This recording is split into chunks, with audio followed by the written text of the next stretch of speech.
Build creative confidence. Beat the inspiration addiction. Join the Writer's Gym. Hi, Sarah. Hello. Hi, Rachel. It's really nice to see you, to talk to you. It's lovely to see you. Thank you for coming to talk to me. Well, I'm very happy because I think last time we talked, you were interviewing me, but this time I'm interviewing you. So I feel like I have the power. So I'm very. You totally have the power. The power is all yours. I will Amazing. Sit here, drink water from my skull glass, and be happy. Oh, perfect. Well, yeah, I'm really, really excited. Today, I want to talk to you about the sponsored write that you organise. And I've been involved in this for the last couple of years, but I know it's been going on a while. So I just wanted to ask you some questions and find out more about it. That would be great. Fantastic. So first of all, can you tell us what is the sponsored write? How does it work? And what is it supporting? Thank you. The sponsored write, or Green Ink Sponsored Write, to give it its full name, came about in around 2009, 2010. I wanted to do something for Macmillan Cancer Support, which was my friend Sophie's chosen charity when she died when we were 25. Sophie was somebody I was at youth theatre with, and I then went to university with. And she was somebody who'd been really, really helpful to me when I was transferring from a really difficult sixth form experience and very frightened to go to university because I thought it was going to be more of the same. And she said something that meant a huge amount to me, which turned out to be completely true, which is that at university, there's none of the sort of nonsense of everybody commenting on each other or judging each other. If you want to go to the cafe and ignore everybody, you do. If you want to go clubbing, you do.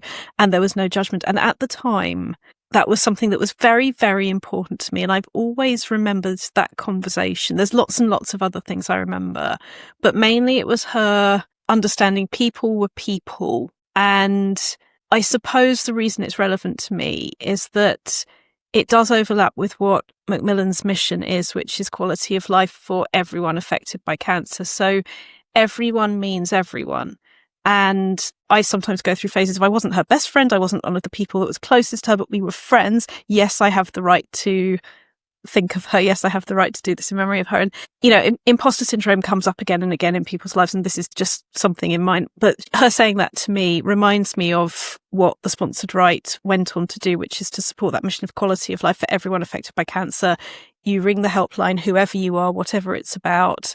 And even in the last month, actually, I was talking to one, I won't say names obviously, but one author who is a thriller writer that I really admire, who did not understand that these things were there for him. It was, I keep hearing from various people who think there's so many people more deserving than me, and everyone's thinking that, but it's not a competition. You're there with your own story, and that's what quality of life is all about. So Green Ink Sponsored Write came about because I didn't want to do a sponsored swim. I didn't want to do a sponsored jump out of an airplane with a parachute. Did not appeal at all. And I thought, what do I really want to do? And this was years before I discovered coaching. It was years before I had that vocabulary and knew how important talking to and about yourself and your life like that is. And I was sitting in a branch of Starbucks, which is green, which was Sophie's favourite cafe, or one of, in Ealing, where we grew up. And that idea just arrived in a way that felt like an instruction. At this point in my life, I didn't know many professional writers. I wasn't one yet. And I knew I wanted to do that. So I just remember sitting there and the green felt relevant, that it was the green of Starbucks, the green of Macmillan Cancer Support. So what I formed after Sophie died was originally a theatre company, Green Ink Theatre, and we put on a Terry Pratchett play, which Sophie and I had some stuff to do with beforehand, in memory of Sophie. And then after that, I thought, newsflash, there are more financially helpful ways than putting an entire production together.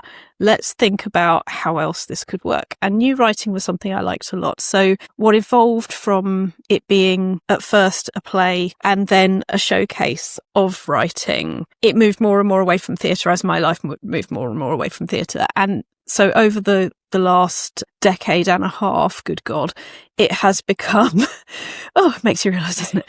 It has become what it is now, which is entirely about what is going to make the writing come into the world, make the money for the charity. It's absolutely what do we need to do to make that happen. So everybody involved writes from home. Originally we were in cafes and things, but then lockdown happened, and who knew writers actually quite like writing at home or in their cafe. So it works really well that we meet in our Zoom room from all over the place, those who want to, and we're each writing at home, and then we have a Zoom drink at the end of the day. But what we do is we take a theme each year that is something to do with quality of life or something to do with green or both. And this year it's Somewhere That's Green, Paradises, Utopias and Happy Places, and that was chosen by Rhianna Pratchett. And I think it's an absolutely beautiful one, and people will subvert it how they want, or they will, they do absolutely what they want with it. There's no word count, there's no genre, there's no am I allowed to do A, B or C. Yes, you are. It's your time you're donating. So if you come out with a limerick or half a line of a poem or anything, that the contract is your time. We're being sponsored for our time, because in the end, what's all of this about? What's Macmillan about? Quality of having the time that you can have, and that's really what we are. That's us. Yeah. Oh, and it's so lovely, isn't it? And I think because it's obviously such a brilliant thing to be supporting, and I think it is, as you say. I mean, people do amazing things, right? They jump out of airplanes, they go swimming, but I think the writing is really great, and for writers to feel they can be involved. And that it's sometimes we feel, oh, we're just writing for ourselves and it's a sort of selfish thing. But this is I can just write and get anything down, and it doesn't have to be, perfect. It doesn't have to be fully formed. It is, it's giving that time. And you sort of feel as well, writing with all these other writers, it's this sense of community, which I know is also something, that's really important for Macmillan. Yeah, I think there's a couple of really important things in there.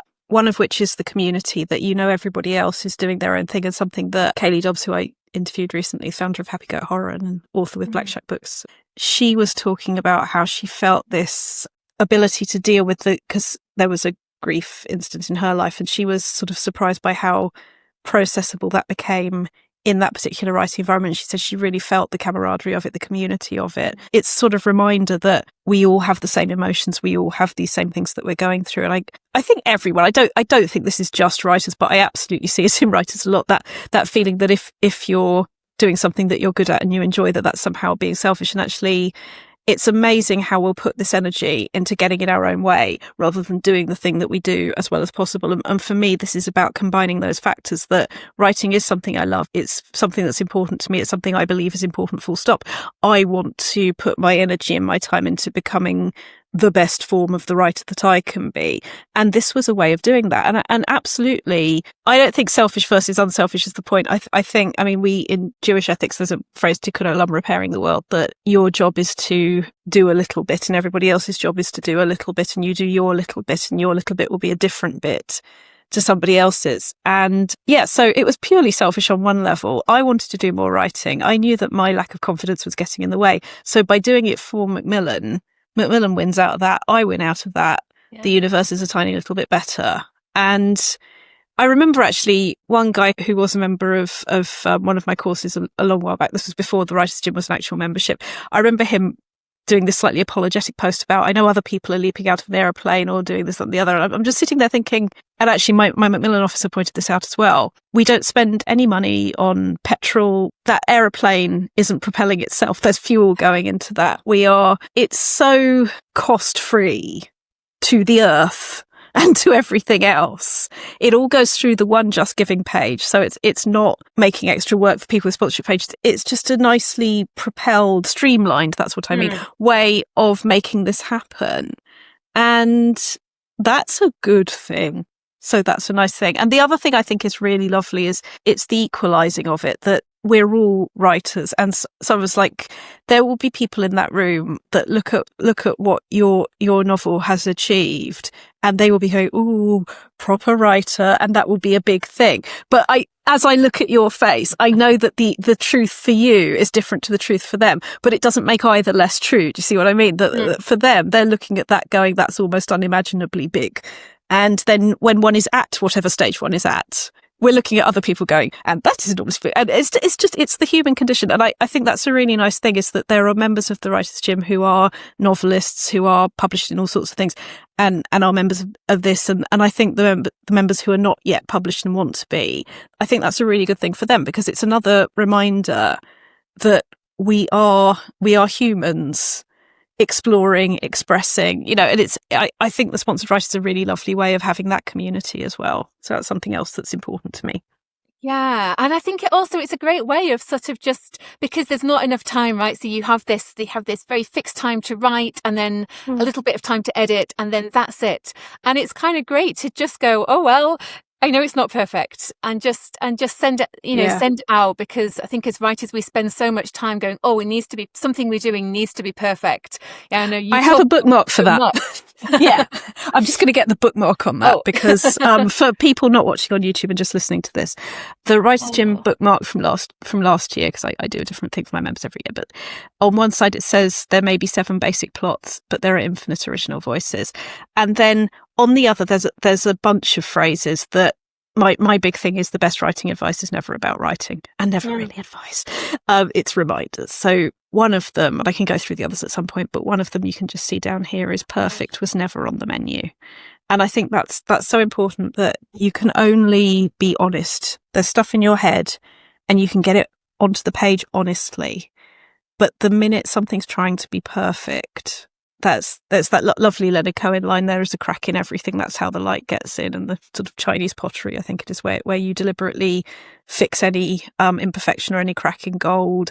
And I've been a lot happier since I stopped trying to be this vague feeling I had that I was meant to be different or meant to be something else. And the honest truth is, what makes good writing is writing flawed human beings, that they're all growing. And, it doesn't mean that I feel 100% confident, because nobody does. It means that I realise that it's normal to not, and that it's okay to not. And that all you can be is curious. You can be curious about your writing. Confidence comes from focus. It comes from focusing on the message, not the messenger. So I think all of this has been personally very helpful to me. And I think it is important that we champion that, because, for every fear or every worry that we have, or for every sense of, I wish I'd done this earlier, or I wish I'd done this differently, there's somebody doing that even more. That's going on for someone even more. So I think it's just important that everybody sees that it's happening to everybody else as well. And we do our bit our way. Yes, exactly. Which is, and it's lovely. And again, it gives you that focus, I think, as a writer, focus, but then, getting away from all those things that I know you always try, you always talk about so much. Yes. About not being perfect, about, just kind of, it's the writing, it's you. But just talking about, you and your role in it is still very, is very, very important. And it's a big organizational role for you as well. So can you just talk a little bit more about the kind of the challenges, but also the rewards for you organizing this? So it seems you wrangle all these writers, which I'm always incredibly impressed by, because writers are not easy to wrangle, right? But you manage it. So tell us how all that works. Challenges, rewards. Yeah. I think the hardest thing about it, and why not start with that, is because everybody is so imposter syndrome filled and a little bit embarrassed about showing up for generally. It can be very hard. It's certainly been very hard for me, and I think it's hard for a lot of people to remember that the writing is a means to an end, that what we are here to do is make money for a charity we believe in. And that means telling people we're doing it. So anyone listening to my voice right now, the thing that you can do, whether you're writing for it or supporting it or have only just heard of it for the first time, is share the Just Giving page, encourage people to donate, even if it is literally 50p, or it can be hundreds of pounds, don't let me stop you, but there's no minimum donation. Whatever you donate, you get that anthology that is digitally published by Steve Shaw of Black Shark Books 48 hours after the writing day finishes. And that is the big thing. The difficult thing is reminding people you're not being an arsehole by being, we need to communicate. It's not selfish. It's not wrong. It's getting out there on social media, harassing your friends. And the thing is that when I say it like that, it's because most of the time when people have said, yes, I'll donate, and they haven't done it yet, it's not because they don't want to. It's because 20 billion things are happening to them at once. And when there's something where you legitimately think, oh, yes, I can do that tomorrow, that's what you expect to do. So every year I will get somebody, probably somebody who's actually done it before, going, Is it too late the next day? And the answer, I'm afraid, is yeah. That page is open now. It's open until the writing day ends on the 18th of October because it is a world exclusive anthology. And what happens is, after that world exclusive anthology has gone to our sponsors, in 6 months' time, all of the writers can use their piece for whatever they want to use their piece for. I mean, an example, Jennifer Stile, who is a Macmillan Service user and a wonderful, amazing novelist and journalist and critic and essayist, she has used the first story that she wrote for us for the anthology has gone on to become a murder mystery story that was published in a magazine in Canada, and it's now gone out on submission as a novel. So it's had, as you know, that things evolve and they can sort of spawn different things. It's already got those two sort of children, if you like, two new versions of it. And, you know, there's plenty of other examples like that it's very much the beginning of a lot of things. So that's not avoiding the question of writer wrangling, but I think that's the thing that sticks out for me. But what I would say is, because of just the nature of it, I need to keep the numbers to something sort of that you can communicate with. But anybody can do this at home. Anybody can sponsor themselves, put some money on the page and use that day to write. And I love hearing when people have done that. Like, everybody in the world could give themselves that day and do that. And just because it ain't in the anthology, don't mean it don't matter. You know, you will do something. You will put writing into the world. If I could organisationally have the world doing it, I would. But failing that, I will encourage and cheer as the world does it too. I don't know if that answers the question or was a completely different question. No, that's right. And it says a little bit more about, how just how it works, and that, you know, the time frame for writing is a sort of, you know, it's a limited time frame, but then the time frame for the donations as well, donating. So it does, you know, it stops. There's a cut-off point, and then everybody who donates will get a copy of the anthology. However small the donation, if you put something tiny on there, you still get it. Everything. It's only a cliche because it's so true. Yes, if this were fiction, you'd find another more character-specific way to say it. But on here, I will simply say there is no such thing as too small. Just get something on that page, which, by the way, is justgiving.com/page/somewhere-that's-green. Oh, so lovely. And just maybe one more question. Sure. If I can, about so as you said, every year there's a prompt given by a writer. And this year, can you talk a little bit, how you get Rhiannon Pratchett to tell us about the fact that Rhiannon Pratchett has given this great prompt? I mean, you know, the honest answer is because I texted and asked her. So, you know, I'm not, What I do find it when I ask a different published author every year, and it's usually somebody who's very pro the cause but doesn't have the calendar space to do the writing.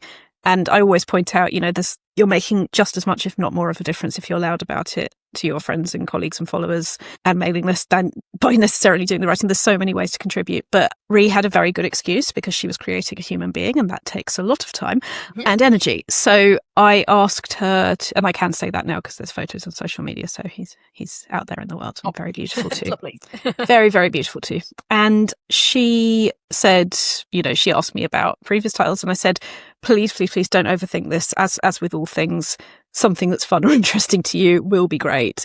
And so that was one. I mean, so she came up with that, and I just said that I love it. I just utterly love it. I'm going to also tell the story of one of my other favourite titles ever, which was I was having a coffee with my friend Kim Newman and saying, would you like to choose a title? And I think I was actually phrasing it more as, I can't think of one, because it was in the days before I'd realised, ask other people. That's a good idea, isn't it? And ask other people who are very, very good at writing. And I was talking to him, and just in that conversation, as I was a bit like I was explaining to you, I said it's always things to do with quality of life or green things. And he said, green things, that's a fabulous title. Yes, that is a fabulous title. So Kim Newman via me, I guess, a little bit, chose green things. And I just absolutely loved that as a title. I just thought that was superb. You could get all sorts of directions with that. I did. I mean, I talked about this in a mini episode of the podcast recently, that there's one of my favourite stories that I ever wrote that's in my first collection is called The Green Lady. And it's about this bottle opener who it's got a silver sort of smiley face and then a sort of green skirt. So when I moved in with Mark, my partner, I also moved in with this bottle opener, and I had this whole story about how, because actually Mark had taught me to use the bottle opener because hello dyspraxia, I was struggling. And in struggling with this bottle opener, literally, I had this idea of this girl who'd been taught how to do kitcheny things by a father who wasn't there anymore. And the story opens with what you think is him teaching her how to use this bottle opener. And then he freezes and you get the phone call, yes or no buttons. And it's someone calling and you realize he's gone and she's alone in this kitchen being taught these little videos and he's sort of on the cloud and had made a joke about that made her cry. And so it was thematically a lot of my associations with what I was doing here, but also bringing in things I've never had. A father in my life in that way, a university flat where lots of other people live. I've not done those things. So as ever, it's what I talk about in the Writers' Gym about. It's an opportunity to use your whole writer's palette. You've got your imagination, you've got your memory, you've got your observations, questions about the world, and you're completely free to mix those colours. And that was one of, I find that story absolutely joyous. I mean, I do know I made my editor cry when I sent it in, which is, always nice to know. So I'm pleased about that. But, what I'm trying to say is you never know what's going to turn up. And I think the more open you are to letting yourself enjoy the time, to not know what's coming, the more you're going to get something that really comes from you that you couldn't necessarily have predicted. Yeah. Oh, well, I think is that a good place to stop and to just look forward to the 18th of October. So I'll just go through that so it makes sense to everybody. You've got until the 18th of October, because I realise it can be a bit complicated if you haven't heard it before. It makes perfect sense to me, but it would do because it's been 15 years. 18th of October is the day we write. So we start at 10:30, we finish at 5:30, we take as many breaks as we want to, and then we have a Zoom drink at the end. But what that means is until the writing ends, you've got all of that time to send in any sponsorship donation. And then what happens is we finish writing and then we've got 24 hours to edit before we send it to, well, I have a quick look over it with my amazing assistant Bella at the Writers' Gym, who is co-editing. And then when we've gone through all of that, it then goes to Steve Shaw and he produces a beautiful digital anthology which goes out into the world 48 hours after the writing ends, so about 4:30, 5:30 on the Monday. One more shout out, because the cover this year is a photograph taken by a Writers' Gym member, Elspeth Hannon, and I think it is absolutely beautiful. So a shout out to Elspeth. Thank you for the photo, Elspeth. Oh, and thank you for the title, Rhianna. Oh, and thank you, Rachel, for answering questions and organising all this. And I'm really looking forward to the writing day and then to read the anthology and hopefully sort of earn loads of money for Macmillan Cancer Support. Absolutely. And it's justgiving.com/page/somewhere-that's-green. And every donation counts. So Sarah Brooks, Instant Sunday Times bestseller. Thank you for being a sponsored writer and thank you for coming to interview me. Thank you for inviting me.